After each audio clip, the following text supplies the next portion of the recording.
अस्सलाम वालेकुम guys, this is mister Mir भर। सबसे पहले मेरे तमाम बहनों और भाइयों को सरकार की आमद मुबारक।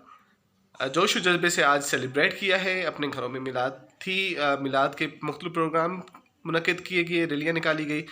तो आज का दिन बहुत ही अच्छा गुजरा और मेरे लिए खुशी की बात है कि मैं आज ही के दिन आप लोगों से भी मुखातिब हूँ। तो इस तरह आज की वीडियो बनाने के दो मकसद हैं। नंबर 1, मैंने मोबाइल चेंज किया है। You know that I am a mobile vlogger और मैं मोबाइल से वीडियोस बनाता हूँ। तो आज मैंने अपने मोबाइल को अपग्रेड किया है। Mobile now I will be using for my vlogging, number 1। And number 2, उसी नए मोबाइल से आपके लिए कुछ मशवरे हैं। ओके गाइस, तो इन्फिनिक्स के एट ज़ीरो जो है वो मार्केट में न्यू लॉन्च हुआ है और इसकी इस वक्त जो कीमत है वो है 38,000। और कैमरा के हिसाब से सबसे अच्छी बात यह है कि इसका 64 मेगापिक्सल बैक है और फ्रंट 48 मेगापिक्सल है विद डिफरेंट एंगल्स। 4 कैमरास इसमें मिलेंगी। फिर इसकी मेमोरी जो है वो 128 GB है और अगर इसकी बैटरी देखी जाए तो वो है 4500 mAh और एंड्रॉयड का जो है वो TM10 प्लस में है। और इसके अलावा इसका प्रोसेसर वो एडवांस है, Helio G90T, तो जो कि कहा जाता है कि वो बड़ा अच्छा है और specially for the PUBG lovers is awesome. तो अब इसी वीडियो में नेक्स्ट जो मेरी वीडियो होगी दैट विल बी वो इस मोबाइल से शूटेड है और इसका रिजल्ट आप खुद चेक कर लीजिएगा मेरे इसी व्लॉग में।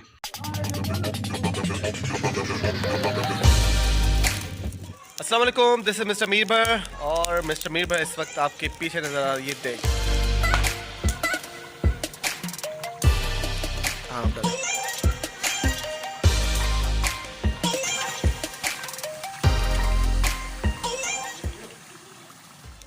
आज बिरयानी की देग पक रही है और आज का व्लॉग बनाने का मकसद ये नहीं कि आपको हम ये बताएं कि देग कैसे पकती है या फिर देग की रेसिपी क्या है, बिरयानी की एक देग कितना खर्चा लेती है।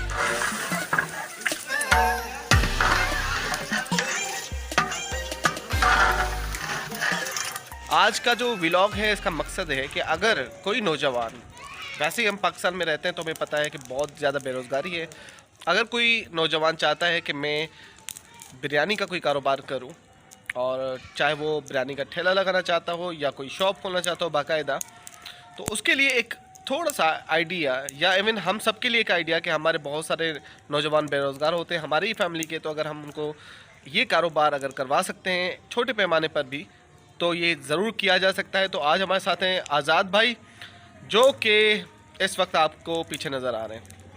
ये देग पक रही है, आज़ाद भाई इसके कुक है। तो आज़ाद भाई से पूछेंगे कि जी कितना खर्चा होगा इस ओवरऑल जितनी भी इसमें कास्ट लगती है इस कारोबार में। अगर हम एक देग से शुरू करते हैं तो ये अगर हम ठेला लगाते हैं कहीं पर भी बिरयानी की एक देग का तो कितना खर्चा होगा और उसमें से हम कितने पैसे कमा सकते हैं और क्या ये कारोबार किया जा सकता है।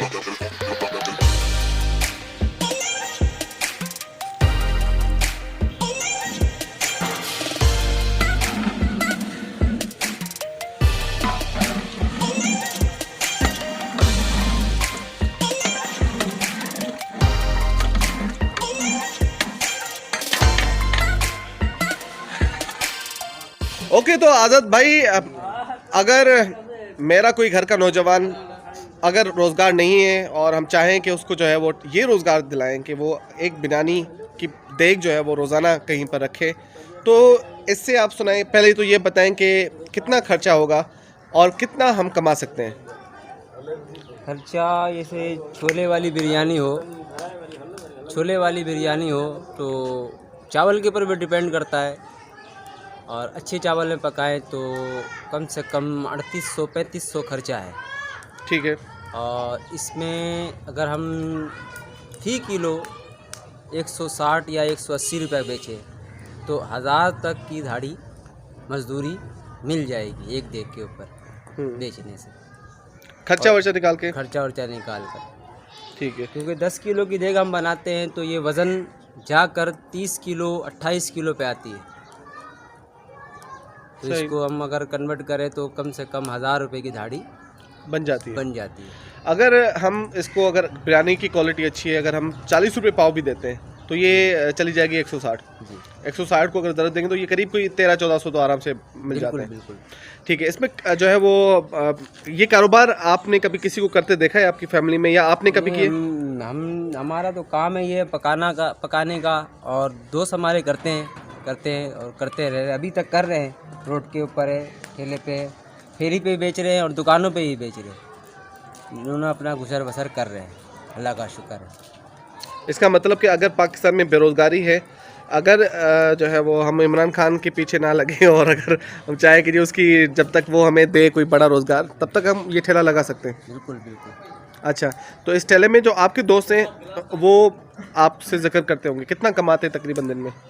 अब वो कमाते हैं, जैसे साइट एरिया बेचते हैं तो चावल के ऊपर डिपेंड करता है उनके ऊपर। वो चावल थोड़ा सा पानी उठाता है जो चावल, वो इस्तेमाल करते हैं, तो वो कम से कम 600 700 800 6 किलो 8 किलो चावल पे वो दाढ़ी निकाल देते हैं।